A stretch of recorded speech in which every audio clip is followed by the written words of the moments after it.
Hi, everyone. Welcome back to this week's episode of the PETHS Alumni Network podcast. I'm your host, Nathan, and today we're joined by none other than Mr. Victor O. How are you doing? I'm good, man. How you been? How you been? I'm good. Thank you very much for taking the time this morning to join the podcast. So to give a bit of introduction on you, you graduated from PET in 2019. You then went on to study business at Laurier before transferring over for your third and fourth years here at Western University, more particularly in the Ivy Business School. And we talked a little bit offline. You're currently at a startup, but you have other internship experience working at CIBC. So we'll definitely touch on the contrast between those two experiences later, and we also talked a little bit offline about your nonprofit you're working on the side, which hosts different events for entrepreneurs, things like that. Mhm. So I guess rewinding all the way back, what were some key experiences for you that stand out in high school? Stood out in high school. Actually, dude, you make me feel old, man, because high school was Yeah, actually quite a while ago now mhm, that I think about it. yeah, What I did in high school, I think, so I was pretty different from maybe other people that you interviewed. I didn't actually do that many extracurriculars. Um, but the main thing that I did, and I think is important and has a key attribute that I will outline throughout this whole podcast, is something that I did very consistently and disciplined, which was badminton actually. So starting in grade 9, I was a badminton player. I was a competitive badminton player. So I played in Ontario, and obviously back then when I was a kid, I had dreams of going international, things like that. And I think that was one of the sole things that I focused on. I didn't have a part-time job.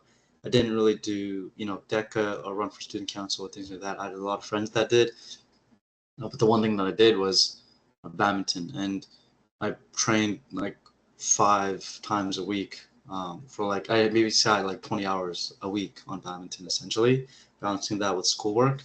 And the biggest lesson that really taught me was, one, the consistency really compounds, because I was starting out when I was 14, so grade 9, and by the time I was 17, 16, 17, grade 11, 12, I was catching up with people who have trained or who have like 2 to 3 years on top of me already. And like the consistency really compounds there. So that's one thing. Second thing is like the discipline. Um, I think a lot of people in life, one thing that I really learned from badminton is, if you want to have like a linear progression, and if you want to, even if you don't want to plateau, a lot of times you just follow like what the routine's given to you. So in training, like you have 2 hours of team training, you have 1 hour of like private one-on-one training, you have fitness training, things like that, right? And you have a schedule outlined. But then the thing is, everybody does that. Everybody has the same schedule. So it's like, how are you gonna get better if you train the exact same as everyone else? So I think badminton taught me a lot, and in that I did a lot of things outside. So before training is 30-minute cardio. After training is like another hour of one-on-one with other people, another hour of like footwork, things like that. And those are like the little things that you might not think matters that much, that compounds into helping you become better. And I say that in badminton, but that these sort of values and this sort of mindset helped me in the future, as we'll talk mhm. about later. Yeah. Yeah, those are definitely, transferable skills. We hear that a lot about, playing sports at almost any level, right? Playing almost any sport as Yeah, well. Like, you 100%. pick up these values and you carry them with you throughout life, right? Yeah. And I guess, a huge question that I get a lot of times from, students trying to figure it out is about like time management, right? Like, Yeah. Yeah. I'm sure to, train that intensely and be that dedicated, there are some sacrifices you have to make, right? Hmm. Can you kind of talk about, some sacrifices and how you kind of stay motivated throughout that process? Yeah, dude, like it's funny because I remember there's when I did have like training for badminton, one thing that I look for is to not is to work with the clubs. So you can go to different clubs in I'm from Markham, so there's a lot of badminton clubs, and I always hope and pray that there's no training on like Friday or Saturday nighttime, because that's when everybody wants to hang out and stuff. But even that, like there have been a lot of times where I did have to go on Fridays, where I did have to say, oh, sorry guys, can't go out for dinner, because social activities is a huge thing in university. Like, I'm sure you're aware, like there's a whole like lock-in culture or monk mode culture and things like that going on. But in high school, especially when I was in high school, like that whole, like we go out every Friday, in pet, especially for pet people, we all know what the crossroads are. We go to the crossroads on a Friday afternoon, meet up, hey, what are we doing after school? Things like that, right? And a lot of times I could be there for the conversation, but I couldn't be there for what we do afterwards. So a lot of social time sacrificed, school as well. I think there's a big thing is people want to balance between school and the extracurriculars, whether it's like a sport, a business, a side hustle business, or anything like that. And the thing is that in school, like I didn't do exceptionally well in school, so I'll give you that. I went to Laurier at first. I didn't apply to Ivy at first, so I only applied to Ivy my second year. So my grades weren't exceptional; they were good enough. And I think the big thing is, I just had a priority where it's not that I had to be the best at every single thing, but I had to choose one thing to be really good at, or one thing to work really hard at, and everything else I just had to manage. And that's sort of a mentality that you have to just accept, essentially.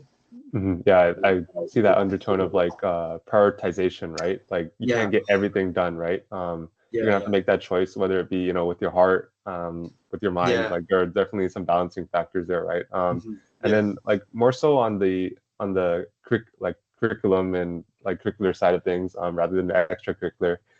What were some of the like key classes for you? Did you take like a lot of business courses, or were you kind of torn between something else and business? Yeah, so honestly, like in high school, I wasn't actually that sure of what I wanted to do until maybe even the last minute, literally last minute, so grade 12 to near end of grade 12. In grade 10 or 11, I wanted to be a kinesiologist. And the whole reason behind that was, it'd be great to diagnose myself if I ever get injured at a sport or something. And that'd be great. But, moving on into grade 11 and 12 when the courses actually matter, uh, well, one, I really just didn't want to do chemistry or physics or things like that. So that kind of pushed a lot of sciences out as I just wasn't that interested. And then when I realized like business was pretty cool, like especially in the finance sector, like I wanted to take more courses in that as well. So I think it was like it was called Capital Markets with Mr. Shields. I think that was a good course. And then there was another one, Business Leadership and Development. That was another business course that I took. I know in business as well in the application process, you have to take two maths, which are the mandatory, plus four like non-mandatory. The courses also give you the course that saved me, which were philosophy. I don't know if it's the same teacher, but philosophy with Mr. Davidson was really good, and law with Mr. Logan was really good. Mr. Logan's a great teacher, so I think those four courses: capital markets, business leadership, development, law, and philosophy were the other four that I think I used in my application. One side note is that accounting is actually a really useful course, but I did hate it when I was in high school. Yeah, those are some popular courses that we hear on Yeah, this podcast quite often. So yeah, not yeah, not not unpopular at all, right? I think yeah, they kind of balance that, the culture, like you talked about, the fun aspect, but also like kind of the learning too, right? yeah. That you get from it. So you mentioned before you ended up going to Laurier, right? Mhm. Were there other schools under consideration for you? What kind of differentiated Laurier for you? Yeah, so I'll be honest with you, like this is just like a preface before I say anything that I was in no way like who I was back then versus who I am now. I'd say it's two completely different people. There's a lot of people back then who were really hard high achievers and they wanted to go to Ivy right away. I had no ambition like that, to be honest. I didn't even think about Schulich that much. My two options at that time was Ryerson or Laurier, actually. So those were the two options I had. And the only reason why it was a debate between the two was, Ryerson I get to stay at home. Plus, I knew some other friends that were going to Ryerson, so that was cool. Laurier I get to move away and have that sort of living away experience. Also, I had friends that went to Laurier, so it's kind of about stay at home, go to Laurier.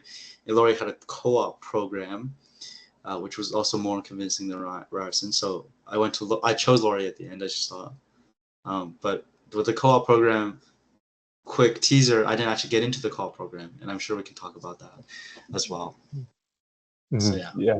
Yeah. So you went to Laurier and it kind of sounds like you had kind of like almost a revelation almost where you decided, I want more, right? And you go to Ivy, Mhm. right? Mhm. When did that kind of revelation come? Yeah. So honestly, it sounds like we planned this out, but we didn't actually plan this out. But I was gonna say this revelation came from the fact that I didn't get co-op actually from Laurier. Okay, okay. And it's funny because in Laurier, I'll tell you, this is a very small story that probably won't matter to a lot, but does matter to me just because of the fact of how much impact it made. And it was an interview at an investment club in Laurier. So my first year, first semester, you go and I'm kind of new, but I also think I know a little bit. So I went in for the investment club interview, and first question was like, "Oh, pitch me a stock," and I bombed the whole thing because I didn't know anything honestly. And from that moment on, that was first semester, so that was before COVID. I entered my first year was kind of in the middle between COVID and non-COVID, and after that, I met this one friend from Laurier who kind of, I don't know how to say it, but he basically held my hand through the entire like finance recruiting process and learning about everything. Because he showed me at Laurier, there's this really cool thing called the Bloomberg Lab, where it's basically a clear box of just computers, and like half of them are Bloomberg terminals. Bloomberg is just a software for financial analysts, basically. But basically, what he did is he took me to that office. I mean, not the office, to the space, to the computer lab, and basically gave me all the resources. He said, "Hey, here's a resource for getting finance interviews. Here are the different resources to learn how to maybe even code if you want to. Take these different classes at university if you want to get better at finance." And for some reason, he just checked up on me, and he'd just want to help me out for some reason. I don't know why he'd want to help me out, but he did, and I was extremely grateful because that's what got me going on the finance path. Coming into my second year, this was COVID now. I worked really hard. In my first year to second year, I started this organization with my friend Brandon, who is a PETHS alumni, and we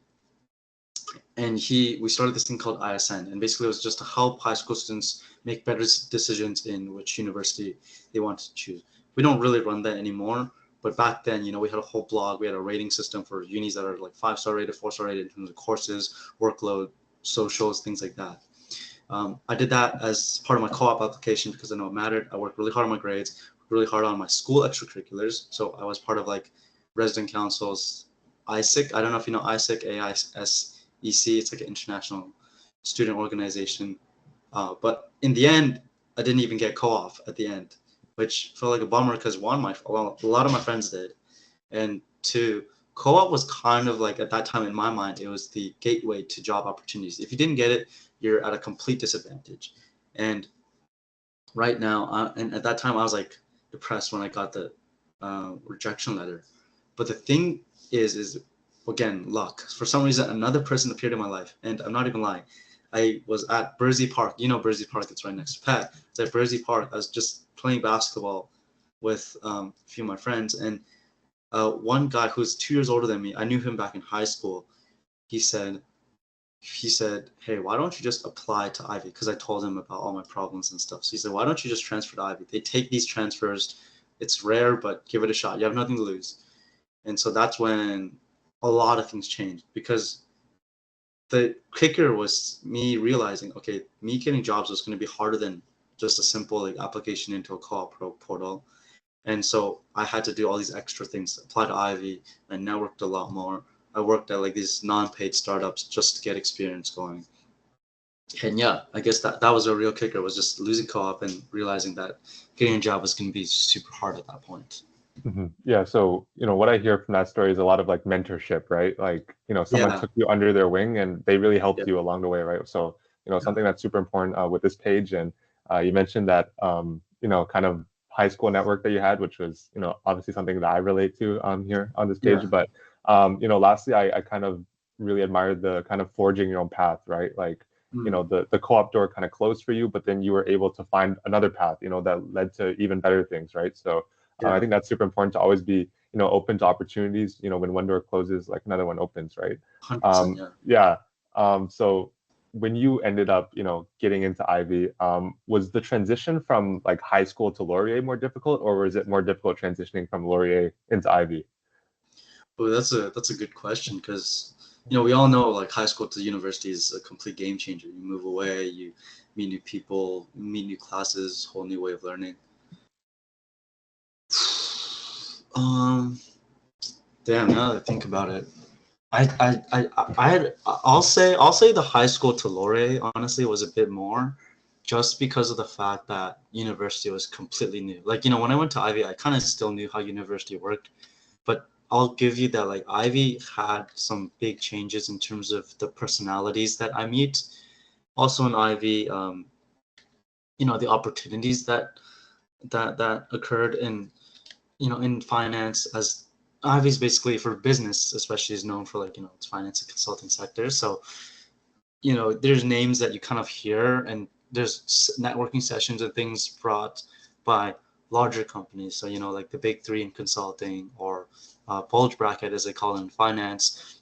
You hear that a lot more. That's a lot more common in Ivy. You maybe ask a random person, hey, like, where are you working at? And they'll bring a bulge bracket or big three.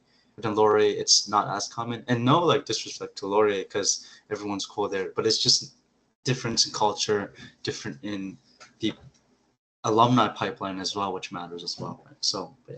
High school to Laurier, I'll give it to that. Mm-hmm. Yeah, you mentioned the kind of the pipeline, right? Super important, and also kind of the concentration into different pathways, opportunities is something that I think a lot of high school kids don't really consider.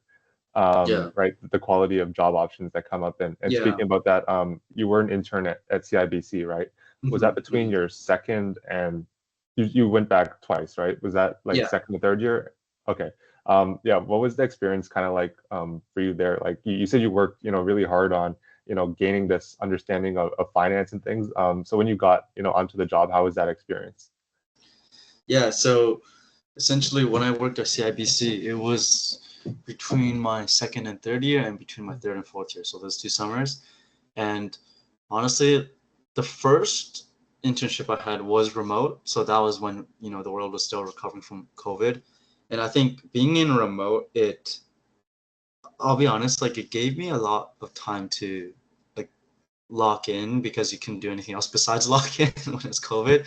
Like, you can go out that much, and there's still semi restrictions on restaurants and things like that, right? And also, I'm from Markham, so Toronto is not a short trip, especially for work. So I did get to learn quite a bit, and I was sitting at the computer a lot. There were long hours, which I was prepared for. In terms of the numbers and analytical skills, I think a lot of the preparations I did matter a lot, especially the Excel skills, because I wasn't doing investment banking. I was doing capital. I was doing sales and trading. But the Excel skills mattered. The general market knowledge still mattered. The whole read the news mattered a lot too. Keep up with the world news, keep up with financial markets, things like that. So those mattered. Um, when I went into my second internship at CIBC, that's when it was in person. And I think this is something that I learned a lot, actually, is the people really do matter at the job. Yes, the work was fun for the first internship, but the second internship, I think what really shined was the people that I met. And what happened there is, because they had an influx of interns coming in for that summer, because it's no more COVID, everybody wants to be back in the office, sort of thing. I was in this room, like, it was a conference room kind of thing, because they had too many interns, so they couldn't have, like, desk space for everybody. So I was stuck in a room with, like, three other different interns for that summer, and we bonded a lot. We became, like, really good friends, and I think yeah, like, it was really fun because of the people. The work was really fun too, but at the same time, it was that internship where I also realized that I probably wasn't going back to finance, I'd say, or back to, Hmm. like, corporate sector even. So yeah. Oh, really? Okay. Yeah. Can you kind of like elaborate on that? Like, what about finance wasn't for you? Yeah, so I'd say, I think it's less about the finance, but more about the corporate, like, how you work in a corporate company. Maybe this is more so for banks than and less than, like, other different corporations, just because there's maybe a bit more bureaucracy in banks, there's a bit more regulations, as it is a bank. Um, and finance always has a specific type of personality, as we all know. So with that, I kind of noticed is what I noticed is a lot of the work that it was siloed, as in, like, you're kind of assigned in this one specific task, and that one specific task is a small gear in a large set of gears in a large set of machine, right? So, like, the whole cog in the machine, philosophy, as you know. And it didn't really feel like I had that much autonomy. It didn't feel like I was learning a lot more in terms of my future ambitions. and yes, the pay was good and things like that, but I think you can find great pay in whatever you want to do anyways. That's my philosophy. And yeah, so that kind of led me down this whole like revelation of like, okay, I'm not sure if I want to do capital markets finance or at a bank anymore, right? I want to do something closer to a world that is maybe a bit more exciting, a bit more hot or dynamic or whatever you want to call it. And that kind of led me down the startup path. It kind of led me down like the tech path and things like that. And that led me to finding this nonprofit called Asocial, which is the whole events management company. And there, the real purpose of when I created that was twofold.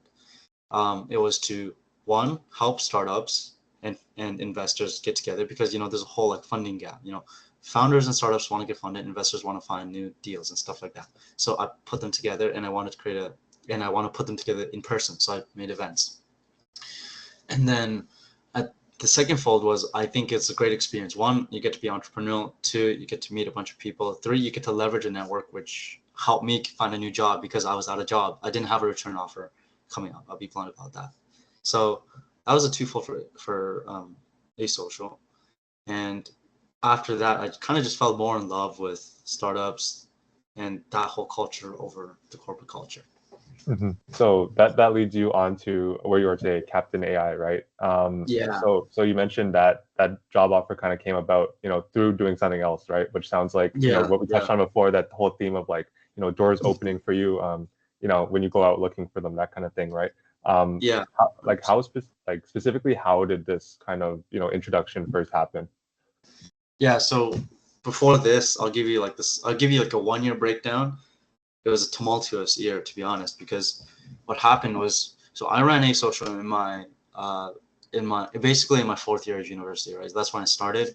So I was a student, and through my 4th year, I did exchange and a bunch of things. Exchange, by the way, exchange. If you're in university, do exchange. Whoever listened to this, do exchange.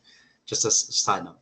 But when I came back from exchange, Asocial actually helped me a lot in getting my first full-time offer. Not my first job, first full-time offer, and I'll clarify why I differentiate the two.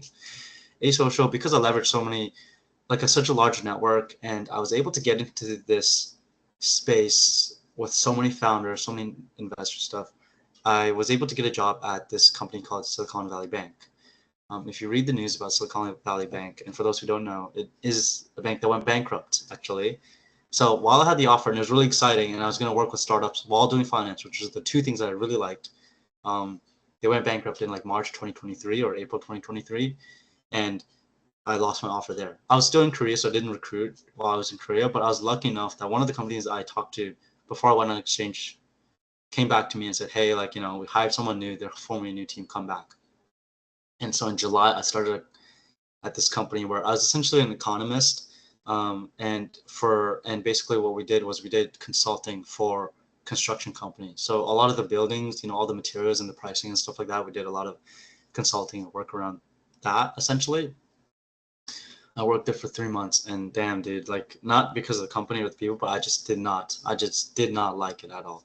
And so this is in 2023, around July to September-ish, July to October-ish. And so I quit that job. So that's 2 jobs that I kind of lost within the year. And then third job, I wanted to do something maybe a bit more outgoing and stuff, but also remote. So this is like more of a short-term gig that I in my mind, it was a short-term gig, but I just entered it, and it was just a B2B sales thing. So I was basically just cold calling businesses every day, and you do like 60 cold calls, and it really made me realize how uncomfortable that was, but at the same time how important it was as a skill. Anyways, 2 months later, and they had some financial troubles and got laid off. So now that takes you to around November to December 2023. Okay, I start Captain 2024 January.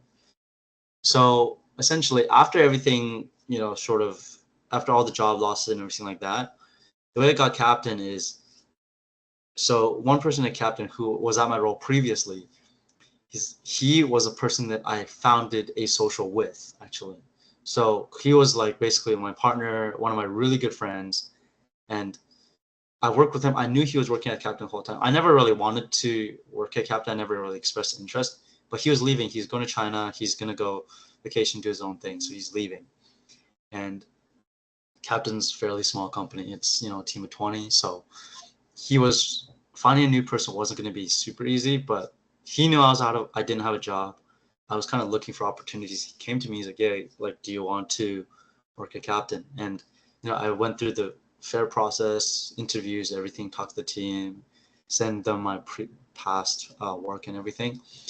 And fun fact is the founder, he lives kind of outside of Toronto. So I drove like 2.5 hours to meet him in like Hamilton in like rush hour, just for like a quick chat, because, that's kind of the thing that you got to do to get a job at that point. So, after everything, I started Captain officially, I think, end of January. So it's been just over a year since joining Captain, and that's kind of the long story short of how I eventually landed at Captain. Right. Yeah. You talked a lot about kind of that grit, right? To really get in there and, create opportunities for yourself, which we mentioned before, keep knocking at all these doors, right? And obviously that whole networking thing is huge on this page. And kind of transitioning onwards, what exactly, does Captain do for those of us that are watching? Yeah, it's basically delivery management software for restaurants. And the easiest way to put it is basically, let's say you work at Pizza, and I call you.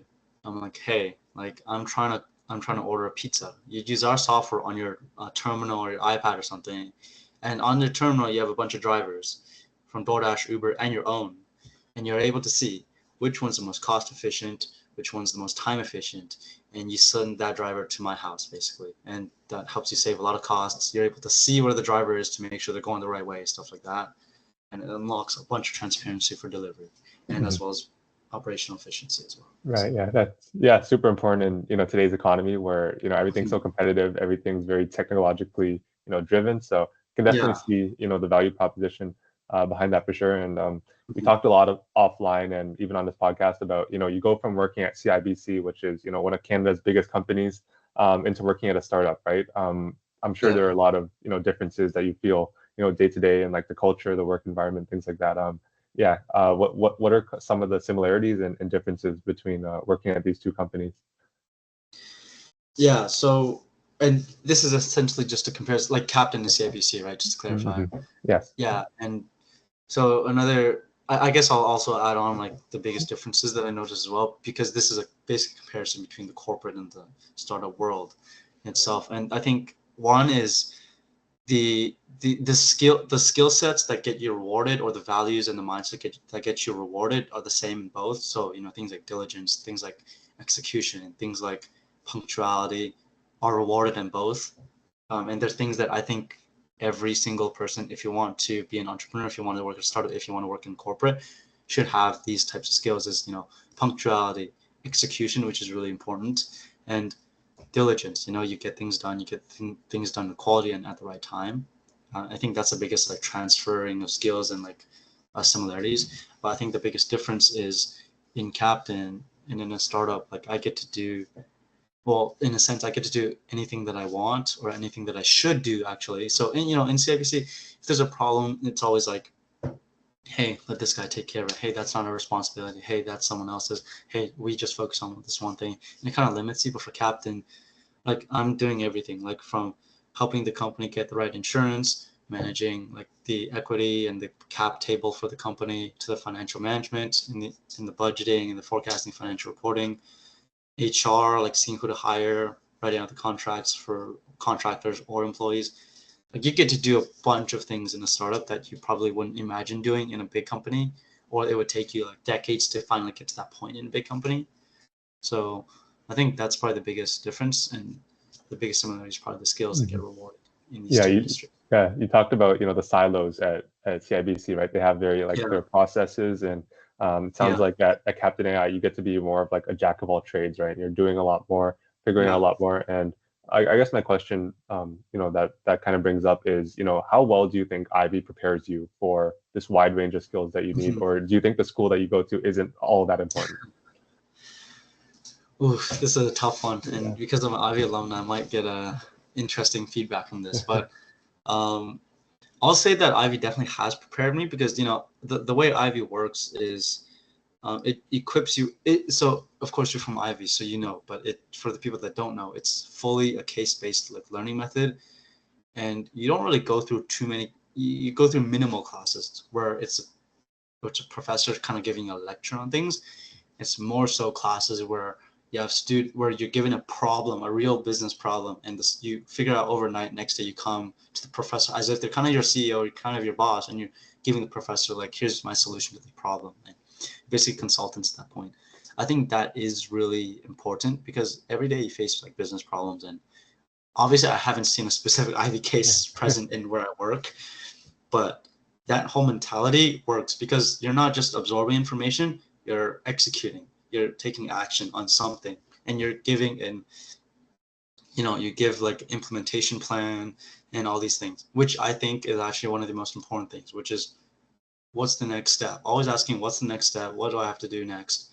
And if you're not able to do that, like the company doesn't move forward, especially in a startup. So I think Ivy prepared me really well in that sense. In regard to the next question, which is I think the larger question of whether or not university really matters.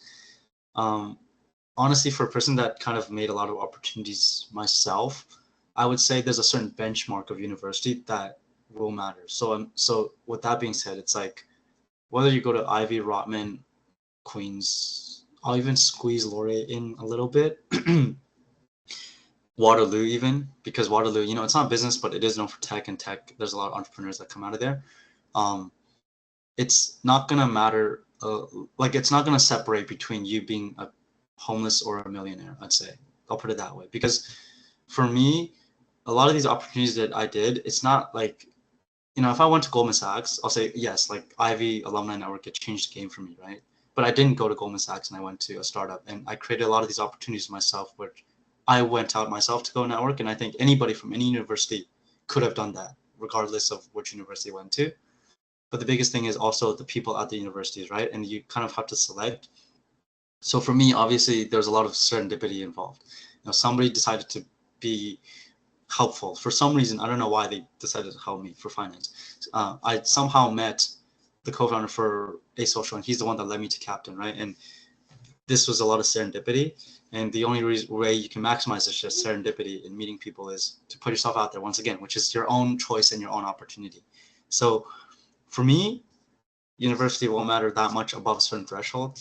I think obviously if you go to university where, you know, the values are a lot different, where there's not a huge grind culture, where it's a lot more relaxed, where they might not have as powerful of like an influx of like new students, because the people around you really matter. Like I had great friends and family that supported my entrepreneurial journeys and job hunting, things like that, that helped. If you didn't have those people around you, it make a change as well, right? So above a certain threshold, I would say the marginal difference isn't that different. There's not that much of a difference, especially if you want to work at startups or be an entrepreneur. If you do go into corporate and bank consulting things, then yes, there is a difference. So that's my answer. Yeah, I totally agree. You know, so far with what I know, as far as business schools go, right? Other fields might be a different story. But yeah, we keep talking on that like knocking on doors kind of idea, right? Finding opportunities for yourself is a huge thing, and I think it really does matter like about your personality at the end of the day, right? Your go-getter kind of attitude is important as well as the school you go to, right? And you know, speaking on school, and you know, you talked about, you know, like the idea of knocking on doors, things like that. What are some future aspirations that you might have looking forward? Future aspirations. Well, I'm moving to London soon, so not London, Ontario. Don't worry. Yeah. Not London, Ontario, but I'm You've had moving to enough of London. that. Yeah. Yeah. The school is great, but Yeah. I kind of want to get out of there as soon as possible. I'm moving to London, UK soon. My job is remote, so I'm very grateful that it gives me the opportunity to work there as well. So I'm not doing any job switches. Future aspirations, I think in the long term, is definitely to start a business.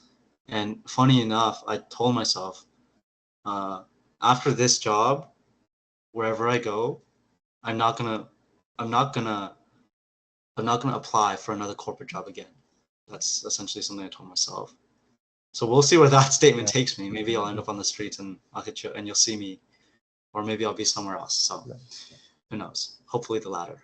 But yeah, that's my future aspirations, essentially. Very cool. Yeah, sounds like you have it, a plan, right? I think like kind of like when you give yourself that mentality, right, and your back's against the wall, a lot of good things can happen, right? Yeah, I hope that so. pressure can be really good, right? Like they say, Yeah. pressure forms diamonds and things like that. Yeah, yeah. We talked a little bit about giving back. There's kind of been that underlying theme throughout this podcast, whether it be through that kind of high school page that you had with your blog and things like that, and A social. Do you have any other future plans, volunteering wise, anything like that? Giving back. Oh, giving back. Like I think it's honestly like one thing that I do want to do.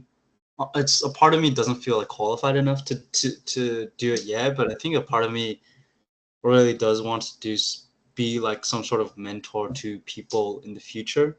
I'm still young, and obviously like time is one thing where I have to like be careful with where I put my time. But hopefully when I maybe, I don't know, like late 20s, 30s, where I hopefully have a little bit more time. I love to do like one-on-ones with like multiple different people, and not even just about like jobs only, like, but I love to like keep track of and help people of like, hey, like, how's your progress on reaching this like life milestone, like it could be relationships, it could be physical, it could be mental, they could be coming out of a mental slump, they could be trying to work out. And it'd be so cool to see people progress in that sense on top of their career. So I think doing like one-on-ones is great. Like I did the whole, I hosted like a lot of events, so I was able to talk to like a bunch of people, meet a bunch of people at volume. But I think one-on-one is where it really matters to me. And, I like making friends. I'm pretty extroverted. So I think that's a great way to make friends as well. And I never wanted to treat it as like I don't want things to be like I'm a teacher and you're a student always thing, but I want it to be like we're friends, and if I meet someone, like I care about them, right? So I love to see people grow anyways. So I guess in terms of giving back, hopefully in the future I'm able to offer my time to people and help them out in that way. Yeah, very cool. You mentioned you had those two mentors who helped you with finance and getting to the next level. So mentorship is obviously something that I really appreciate, and on this page especially. Second last question for you. Aside from Victor as like an employee, right? Outside of work, you're obviously much more than an employee, right? If we were to come back to you in 5 to 10 years and we were to say Victor is, and then there's a blank, right? Like what is it that you want to be known for? What do you want your legacy to be? Victor is dude, it might sound different, but I think I would say the main thing I want someone to say is I'd say Victor is free, and that's about it. And I think if you want to add something, it's Victor is free and doing whatever he wants. I don't know, but part of my language. But I think Victor is free is a big one because, a lot of times I've done a lot of reflection, and a lot of our time is still hinged on someone else. Even as I work in a startup, right? Like my time and my financial security is hinged on not really myself. It's hinged on someone else and something else, like a business.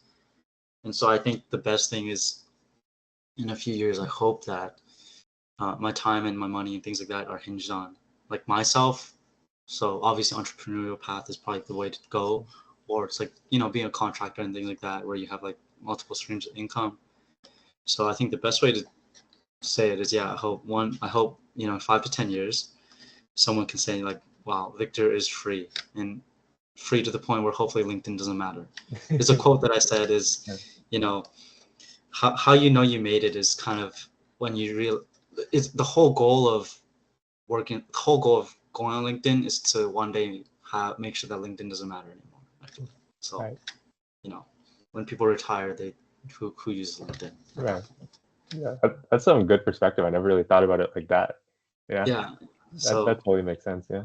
Yeah. So, but I think, but before you ask the last question, I actually do want to ask you something. Yeah. And I think it's something that I feel like people might not realize, but one is hosting a podcast is really hard, and doing it consistently is really hard. So really big respects to you. Thank you. But I want to ask you, Nathan, after hosting so many podcasts with all Yeah. these, PET alumni across different experiences, because PET is not only like, in Ivy, and there's many people in different industries. What's one big thing you learned from, doing the podcast? What's one thing you learned doing the podcast, and what's Yeah. one thing you learned from all the conversations you had? Yeah, that's a great question. I've never been asked that before, especially on the podcast. But first question, what have I learned from doing the podcast? I would just say being able to kind of show your value and show your vision to other people, right? Especially as a like startup, quote unquote, like you don't have a lot of credibility. People don't really know you from the next person, right? So kind of building that connection and showing people what you're aiming to do, which is showing people what's out there, showing that sense of community, things like that. Being able to kind of sell that to people who don't really know. Like you said, making those cold calls is really difficult. Yeah. But because it's uncomfortable, that it's something that is super important, and you basically do it every day, right, of your life, whether you realize it or not. You're selling yourself when you meet new people, things like that. And then second question you had was about the conversations. There's been so many in about 30 episodes in. So I would say the biggest thing, and I kind of started this page with the idea that everyone has their own story, right? And we kind of group everyone at PET into being similar, when I don't think that's necessarily true, right? Like for example, you mentioned how you were able to switch, pivot from Laurier into Ivy, and I kind of focus a lot on these non-traditional paths, right? Like for example, people who transfer, people who took like 5th year of high school. Things like that. So I think just don't forget that there's so many doors open in today's world, right? You can really do anything you want to. Yeah. So no, I really appreciate that question. It's good to look back and kind of reflect on this journey. It's been quite the journey for sure. Yeah, and thanks for the kind words, things like that. So I'll ask you, your final question now, relating back to the PET community. If you could nominate another PET grad to be on the podcast, who would it be? I'll nominate 3. Okay. One of them, I'll nominate Alan Wu. So I know he's been nominated before, but I'm gonna give another nomination. Second nomination is Felix Chan. I don't know if you did him already, actually. Sorry, I don't know. Not yet. I know he's an Ivy grad though. Yeah, so Felix Chan, I think he was the Trudeau president as well. So I think he'll be a really good interview. And then third is another person that forged his own path, I'd say, is Brandon Yu. So I mentioned him on this podcast, but yeah, Brandon Yu is another one. So these 3 guys, I think they'll all give you really great stories from that. Thank you. Yeah, thank you very much for those nominations, and for sharing your story today. I learned a lot about being able to forge your own path, right? It's super important. Being free, being self-sustaining, things like that. But also, I think something that's super important on this page is getting firsthand experiences so that what you don't like, what you do like, right? You were able to try on shoes for fit, as I like to say, right? You worked at CIBC for 2 years. You gave it a fair shot, right? I think that's something that a lot of PET kids, they're scared to say no to things, right? And you had that mentality of, I want to accept this, but I'm still going to see whether it's for me or not, right? And the whole idea of other people making a job experience so great, right? I think sometimes you're like, I just want to make a lot of money, I just want to have a prestigious job, I don't really care who I'm working with, right? So those are all super valuable insights. And I guess, sorry, one final question. Do you have any words of wisdom? Like, what would you tell your 17-year-old, 18-year-old self if you could right now? I think it's 2 things. One is look into entrepreneurship more. That's one. Like, just like, actually, instead of looking to entrepreneurship, whatever idea you have, just start it. Like, use the time you have in school to start whatever you want. Business, project, arts, doesn't even matter. Just start it, because in university you have almost to zero pressure, especially financial pressure, to like make it. You're not in a full-time job. So start whatever you can and just do it and try it. If it fails, it fails. If people make fun of you, they make fun of you. Nobody cares if they make fun of you, but just try it and you'll be so grateful, because the worst thing is it just comes as experience on your resume anyways, that you started something. Second thing is build a personal brand. I'd say, like, put yourself out there on Instagram, on TikTok, on LinkedIn, whatever, like, and voice yourself, because a personal brand and a business are, I think, the two most exponentially like scaling things, where you'll work hard and you'll suffer and people will make fun of you and you might not get results in even the first year.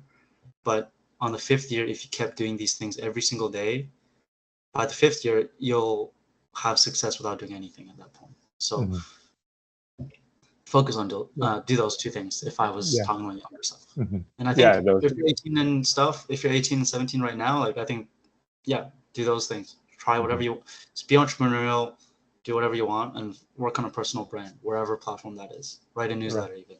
yeah. I think those assets, you know, your experience, your personal brand, your business are, you know, some of the best, you know, assets you could have. They grow so much. They're going to provide value to yourself and other people as well. So thank you so much for your time this morning, for your insights into working in a startup. Thank you everyone so much for watching, and we'll see everyone next week. Peace out.